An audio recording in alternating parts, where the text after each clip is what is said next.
Hola, apreciados seguidores, bienvenidos al episodio número 13 del Poder de la Virtud, Estoicismo en Acción. Hoy pues vamos a seguir con la serie de Epicteto. Y a ver, les comento algo, pues es posible que nos pasemos un par de minuticos de los 20 a los que ya estamos acostumbrados, pero es que créanme que valdrá la pena, porque lo que ocurre es que vamos a abordar uno de los temas más estudiados, pero en mi criterio, también de los temas más malinterpretados del estoicismo.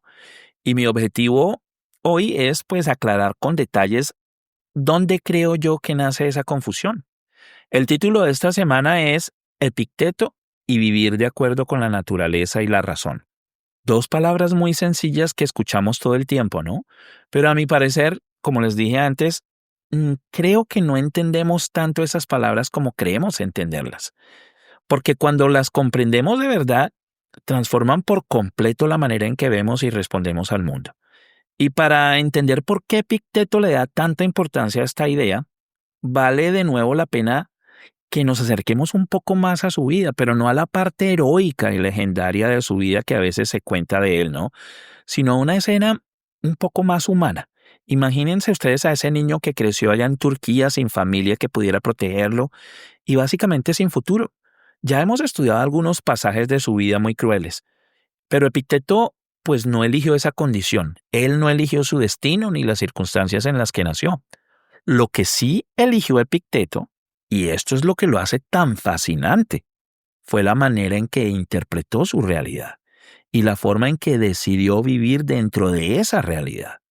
Porque aunque su mundo externo estuviera definido y limitado por otros, su mundo interno no lo estaba. Internamente, él siempre fue libre. Epicteto desarrolló una visión de libertad interior tan pero tan poderosa que incluso hoy sigue siendo uno de los pilares del pensamiento práctico occidental. Y es precisamente desde esa experiencia, desde ese contraste entre lo que no eligió y lo que sí pudo elegir, que surge esta enseñanza tan importante: vivir de acuerdo con la naturaleza. Y claro, ya hemos mencionado varias veces en episodios pasados esa frase tan estoica, ¿cierto? Vivir de acuerdo con la naturaleza. Pero, pero les pregunto yo, ¿qué significa eso realmente? Porque la frase suena muy bonita, ¿no? Suena muy filosófica. Pero si no la ponemos en contexto y si no entendemos qué significa, pues se queda como una frase más de esas que todo el mundo comparte en las redes sociales sin asimilarla completamente. Ahora bien, yo pienso que parte de la confusión del por qué a veces no logramos entender esta frase completamente viene de que la palabra naturaleza tiene varios significados. Cuando la buscamos en Internet suele aparecer como el conjunto de fenómenos físicos y seres vivos del mundo. Y sí, este es el sentido que la mayoría de nosotros le damos, ¿cierto? Cuando pensamos en la palabra naturaleza, la asociamos con esta definición, el conjunto de fenómenos físicos y seres vivos del mundo. Pero naturaleza también significa la esencia, las cualidades o las propiedades exclusivas que posee cada cosa o cada situación. A ver, de nuevo, naturaleza también significa la esencia, las cualidades o las propiedades exclusivas que posee cada cosa o cada situación. Y es en este segundo sentido que los estoicos hablan de vivir de acuerdo con la naturaleza.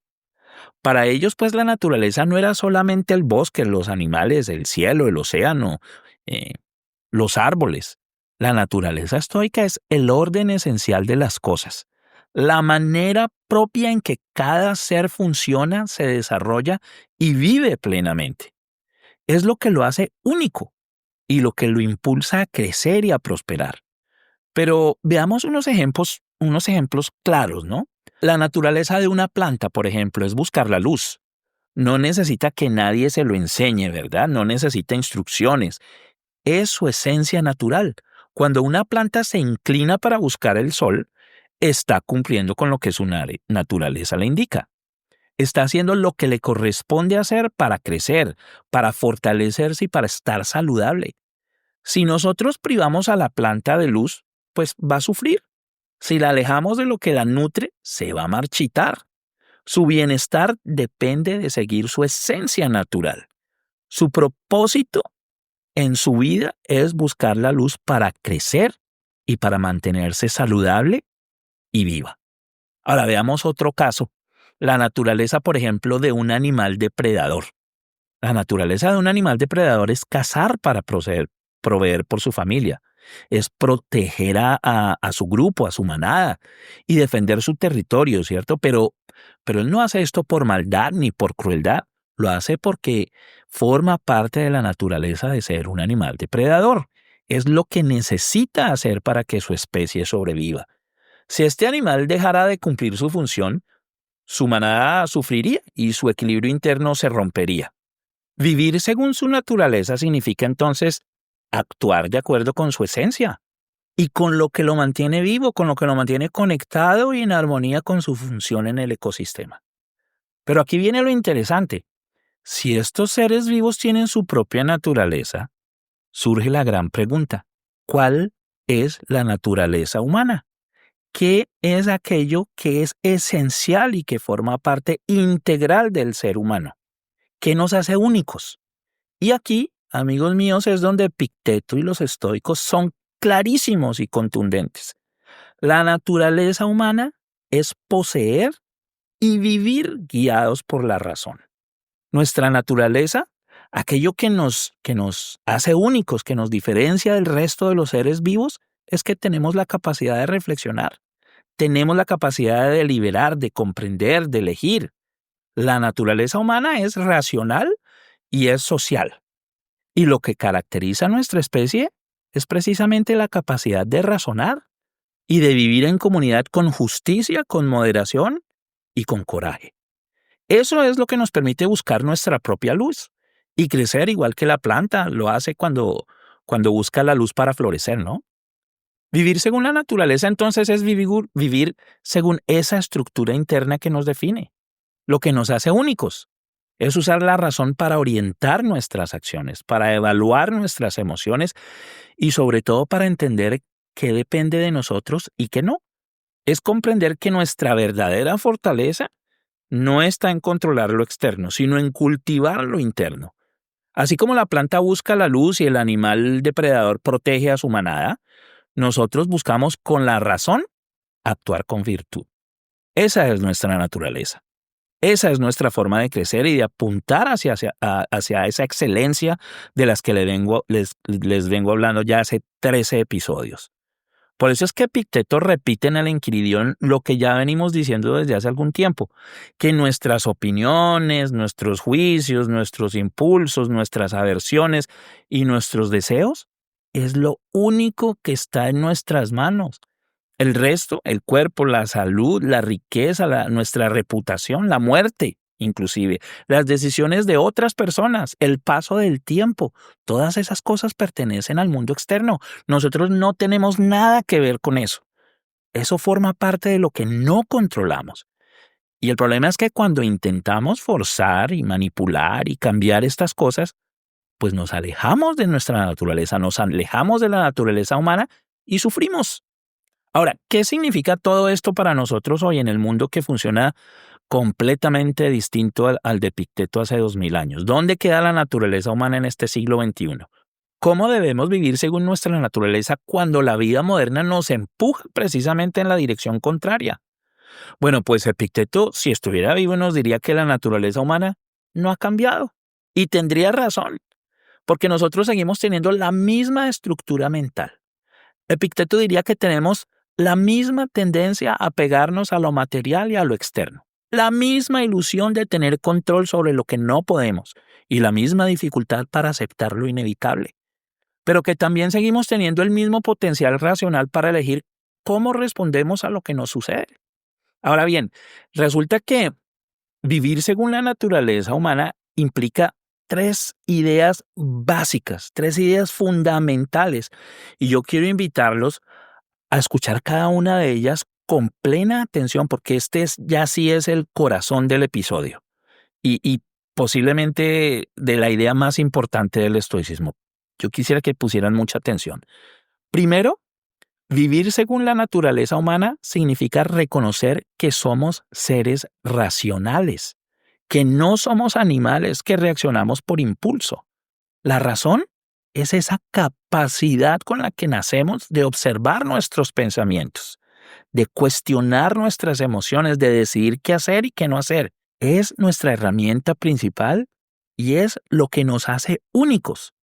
Ahora, es importante comprender que aunque la naturaleza humana nos ha premiado con la capacidad de razonar, no siempre la usamos, ¿no se han dado cuenta? Y no usarla, dice Epicteto, es traicionarnos a nosotros mismos. Porque, a ver, analicemos. ¿Cuántas veces actuamos sin reflexionar? Sin reflexionar si lo que estamos haciendo es coherente con nuestros valores. Pensemos en eso. Segundo, el segundo punto es que vivir según la naturaleza significa entender que somos parte de un mundo más grande, un mundo gobernado por principios que no tienen nada que ver con nosotros, un mundo gobernado por principios que no dependen de nosotros para nada. La naturaleza del universo no gira alrededor de nuestros deseos, como piensan muchos o pensamos muchos, ni gira alrededor de nuestras quejas, ni de nuestros reclamos, ni de nuestra agenda personal, ni de nuestros planes.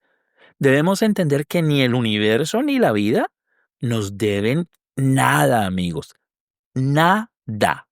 Y aceptar esa realidad es tremendamente liberador.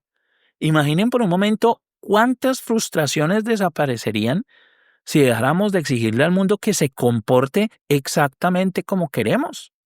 Y tercero, vivir según la naturaleza significa cultivar nuestro carácter porque eso sí que depende de nosotros. Epicteto insiste una y otra vez, y yo también, ¿no? Desde el principio, que lo único verdaderamente nuestro es la virtud. Es decir, la calidad de nuestras decisiones, la calidad de nuestros juicios y de nuestra intención moral. Y cuando vivimos desde lo que sí controlamos, pues encontramos esa paz que no depende de nada externo. Estas tres ideas, amigos, pues son fundamentales para que vivamos según la naturaleza humana, ¿listo?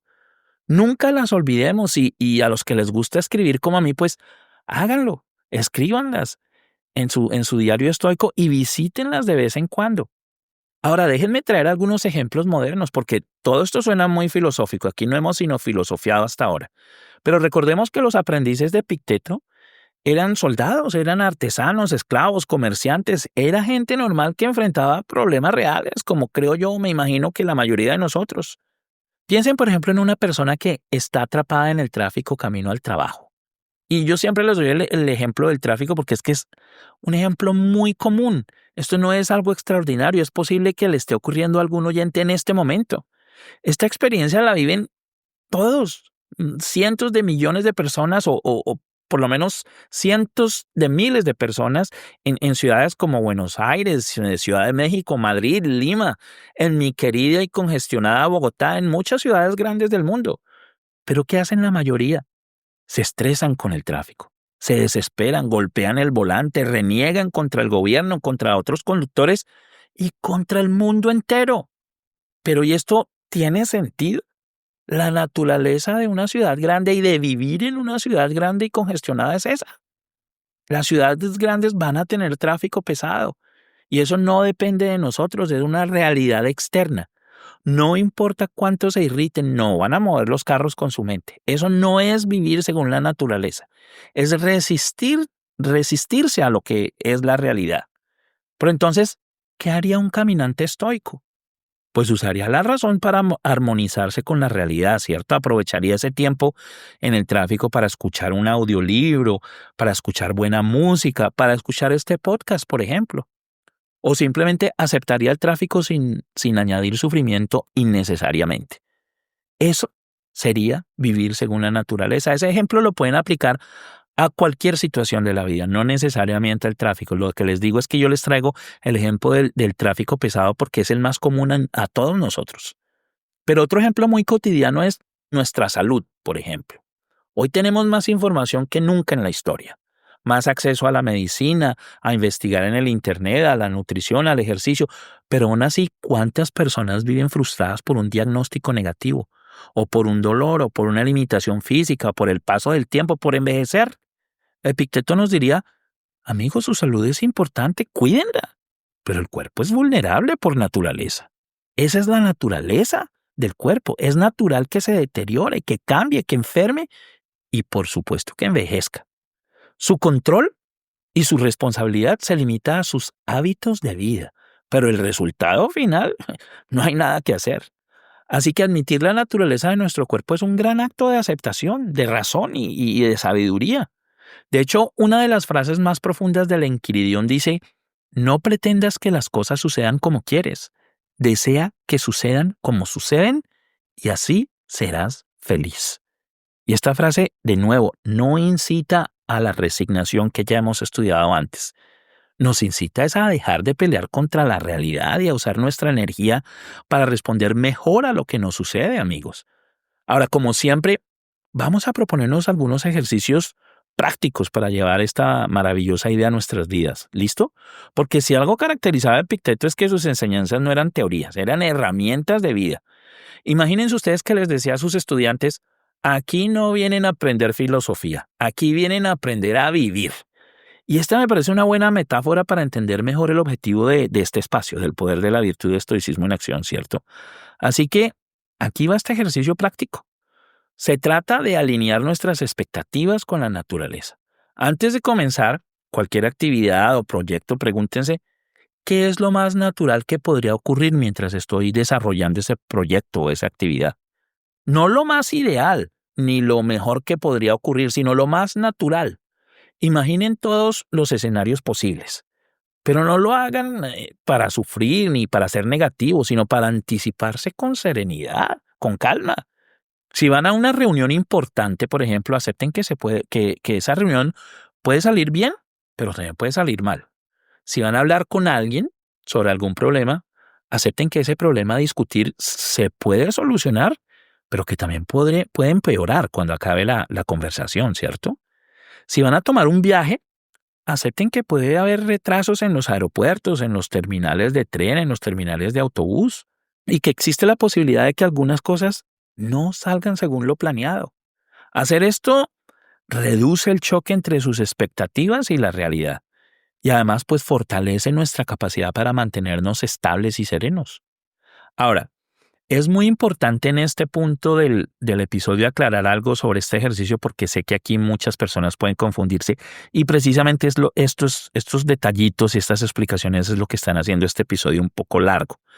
Porque ya hablamos precisamente en el episodio pasado de que los estoicos nos invitan a no juzgar las situaciones antes de tiempo, a no anticiparnos y a sufrir por cosas que todavía no existen y a no torturarnos con escenarios imaginarios. Entonces, pues, ¿cómo vamos a armonizar esa enseñanza con la de actuar según la naturaleza humana y con este ejercicio de visualizar lo que puede salir mal antes de comenzar una actividad o un proyecto? Porque pues no es eso justamente anticipar problemas. Bueno, pues la clave, amigos, está en la intención con la que lo hacemos. A ver, les explico. Este ejercicio no es un acto de pesimismo. Yo nunca voy a hablar de manera pesimista en este espacio. Como si lo es el hecho de juzgar las situaciones negativamente. Ese es un ejercicio para prepararnos. Es un recordatorio de que vivimos en un mundo donde las cosas pueden tomar distintos rumbos y que si las aceptamos como posibilidades naturales, vamos a reducir el choque entre nuestras expectativas y la realidad. Cuando los estoicos nos dicen que no debemos sufrir antes de tiempo, ellos se refieren a no dejar que nuestra mente se desboque por el camino del juicio automático, ese que nos llena la cabeza de cucarachas. Veamos, por ejemplo, cuando decimos, ay, esto sería terrible. Yo no soportaría bla, bla, bla, bla. Esto sí que sería un desastre. Ese tipo de anticipación sí nos hace daño, porque nos roba la paz sin necesidad.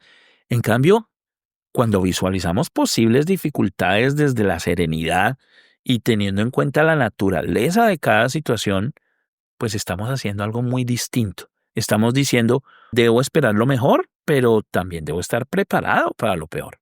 Tal o cual cosa podría pasar en esta situación y si ocurre, pues debo afrontarlo de esta o de esta otra manera. ¿Sí ven la diferencia de la intención? Así que cuando practiquen este ejercicio, háganlo para entrenar la mente, para fortalecer la flexibilidad interior y sobre todo para recordarse que lo natural es que las cosas y las situaciones traigan sorpresas, traigan giros inesperados, retrasos, malentendidos o incluso muchas veces resultados mejores de lo esperado, y que podemos y debemos mantenernos estables y serenos ante cualquiera de estos escenarios, ¿ok? Este ejercicio de preguntarse qué es lo más natural que podría pasar es lo que los estoicos llamaban premeditatio malorum, o también en castellano anticipación a la adversidad. Sé que algunos ya han escuchado ese término premeditatio malorum. Y al igual que conceptos como amor fati o memento mori y otros más, forma parte de ese conjunto de ideas que se volvieron eternas dentro del pensamiento estoico. Son temas tan profundos y tan importantes que tendremos que dedicarles episodios completos más adelante. O por lo menos poner dos en un episodio, que son muy importantes. Bueno, el premeditatio malorum no contradice la enseñanza estoica sobre el juicio y el sufrimiento. La complementa. El premeditatium malorum nos ayuda a llegar a cada situación con una mente más abierta, menos aferrada, menos ingenua y más preparada para aceptar lo que la vida nos vaya a presentar en cada situación. Y bueno, amigos, hasta aquí llega este episodio un poco largo. Yo lo sé, disculpen por haberme pasado de los 20 minutos habituales, pero es que estos conceptos epictetianos son tan profundamente importantes y prácticos que para entenderlos de verdad es necesario explorar su base filosófica más de lo que muchos desearían. En este episodio tuvimos que detenernos a disectar bien la connotación estoica de lo que es la naturaleza, para poder comprender a fondo qué significa precisamente eso de vivir de acuerdo con la naturaleza. De todas maneras, espero que los que llegaron hasta aquí, a este punto del episodio, lo hayan disfrutado tanto como yo disfruté armándolo. Bueno, y la próxima semana continuamos con el cuarto capítulo dedicado a Epicteto. Estoy pensando que a Epicteto en realidad va a tocar dedicar los 5 o 6 episodios. Vamos a ver, no estoy seguro todavía porque este señor fue un maestro inmenso. Pero por ahora, pues espero que se lleven estas enseñanzas, que las difundan, que las vuelvan hábitos y que por supuesto las practiquen. Esa es la intención. Siempre teniendo en cuenta y recordando que solo la virtud abre la puerta a la verdadera felicidad. Que tengan una buena semana, amigos. Chao, chao.